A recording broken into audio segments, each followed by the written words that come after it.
Say, kids, what time is it? It's kind of like watching TV, but, in your car. Mike the Intern and Jay Stevens in the studio today. It is Dark Side of the Stream, episode 144. This week was Jay Stevens' pick. Documentary about a guy duo from England called Wham.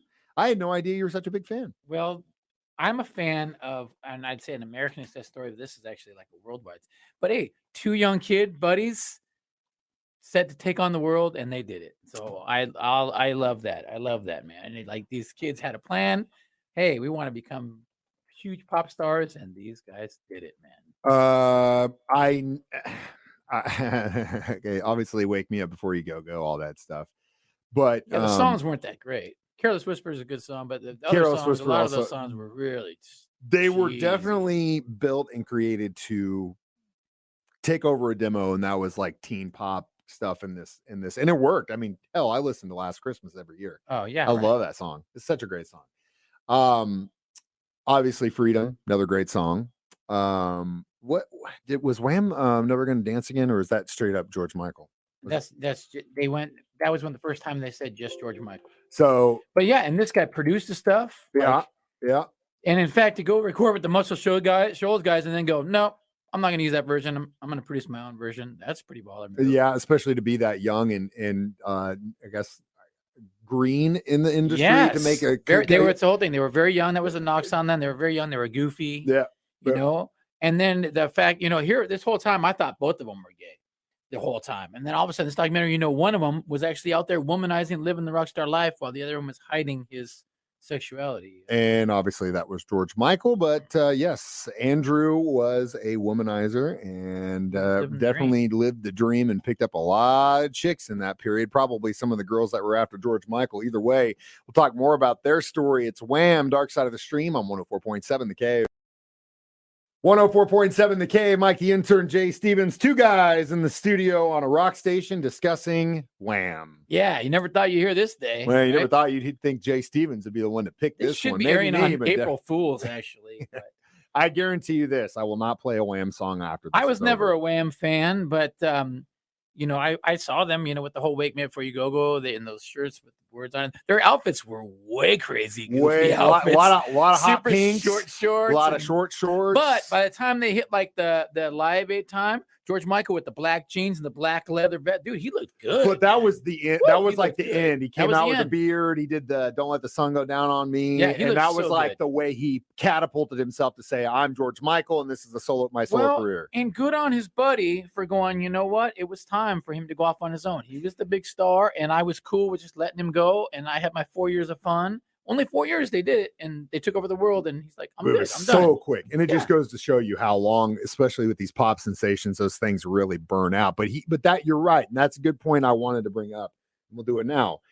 At the end of it, and after 4 years, and they toured the crap, they toured the crap out of stuff. They were making all this money. They were like the first Western group really to be in China. To play China, right. Which that story in itself is interesting because the promoter, it was either them or Queen. Right.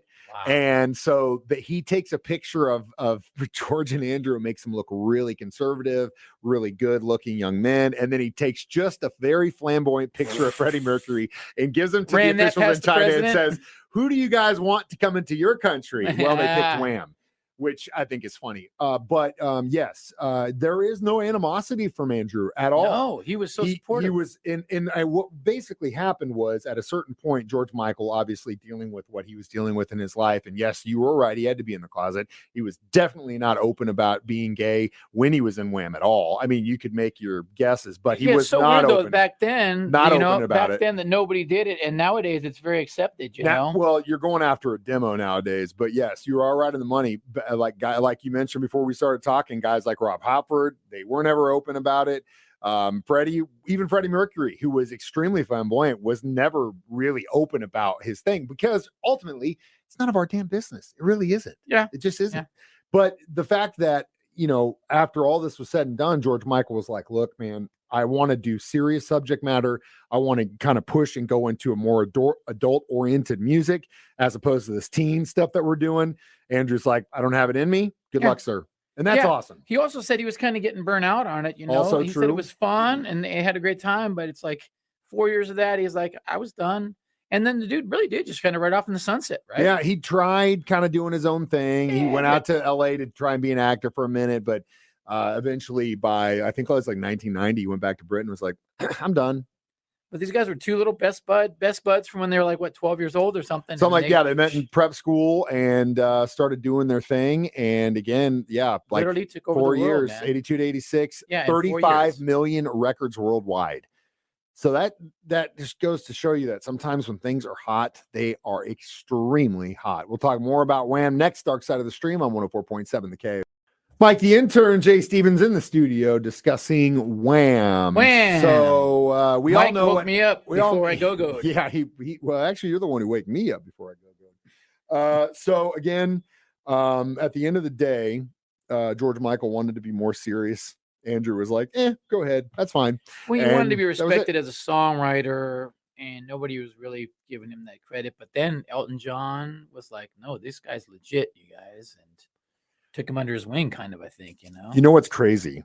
And this just goes to show you about how most guys, when they're writing songs and songwriters, they talk about just that one hit, right? That one hit. You know what I mean? You got to get that one hit and you're just going to get paid. No. As long as you got the rights. And in this case, they did get some rights for their music. Since 1982, in the case of Andrew, he's reportedly amassed over 10 million pounds from the sales and royalties of records. 10 million pounds over 4 years of work.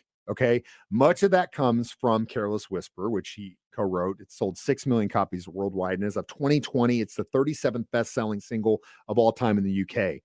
Over 1.3 million copies. So a lot of that money that he gets, tens of thousands of pounds a year, just comes from writing one song. Wow. One song. So he doesn't have to do anything. He literally could just be like, oh, cool. I got another check for one song that I wrote just go party 40 years ago. And it's cool. No big deal. Yeah. So it's like it's almost like he might be the smartest guy of them all. I think you are right on the money, dude. If you get in there and you can figure out a way to not get screwed by the record companies and the deal that you sign, you can go be a big rock star for a couple years, burn it out, boom, play the arenas, tour the world, and then peace out, get my check, and I'm gonna cruise. Let's go back rather than the pressure and stress of having to keep. Look what happened to his partner, George Michael. He ended up dying, heart attack, right? Well, heart failure. Heart failure. Probably, yeah. And again, they ended up getting caught in a bathroom playing with dudes. You're right on the money when it says, or Neil Young, is it better to burn out than to fade away, right? So in the fade away case, in this would probably be the better way. Obviously, sometimes people will say it'll be better to go out at the top. Wham did that. But then Andrew goes off in the sunset. Michael continues on the career, which made him even more of a superstar. Oh, yeah. But he the sold fall 120 million records after Wham. Yeah.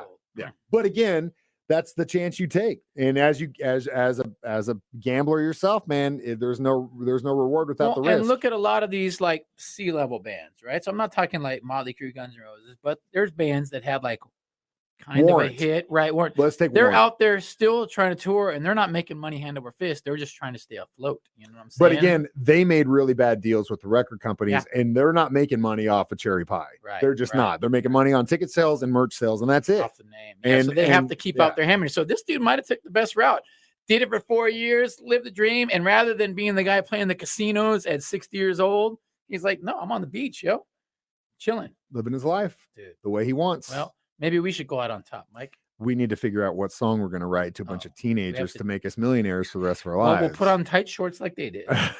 As long as they're pink. Either way, we'll talk about blue. I'll wear coral. We'll give this our pink pants review next. Dark Side of the Stream on 104.7 The Cave. Mike, the intern, Jay Stevens in the studio. It is Dark Side of the Stream, episode 144, discussing Wham. Yes. So how many pink pant reviews would you give this one? It was nice. I didn't know that George Michael was a hands-on producer like he was. So I got props for that.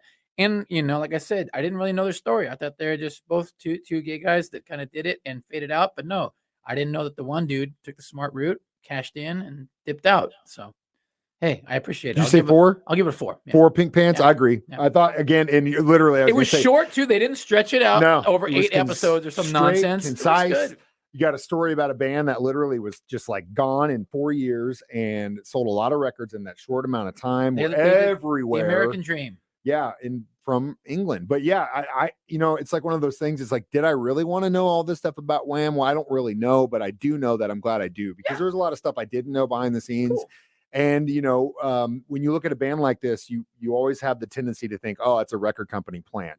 The A&R guy saw George Michael at a tea shop one day, and they saw the other guy, and they're just feeding him songs. These guys worked for it. These guys produced their own stuff. They Worked wrote for their it. own stuff. They did it all themselves. And granted, yes, it was towards a certain demo, but hats off to them for being smart about it and making that money. Yep, they did it. All right, next week, Dark Side of Stream is Your my pick, and I'm going to make you watch a documentary series about arguably one of the greatest men to ever act, govern, or pick up a set of weights, Arnold Schwarzenegger. The documentary is called Arnold. It's a limited series on Netflix, and the story is incredible. If you don't know what I'm talking about, watch it. And it's such a, God, the guy is the most badass dude of all time, in my opinion. I know I'm biased, but either way, I'm Mike the Intern. This is Jay Stevens reminding you, we can watch these on Facebook, 9 a.m. every Thursday, or YouTube, or listen to it on my show. Jordan, you have a hard time with For that. some reason, Jordan's phone doesn't work, but they're there. Jordan, I promise. We checked it. Double checked it, actually. But thank you for letting us know. I'm Mike the Intern. This is Jay Stevens reminding you, we watch movies, so you don't have to. It's Dark Side of the Stream on 104.7 The Cave.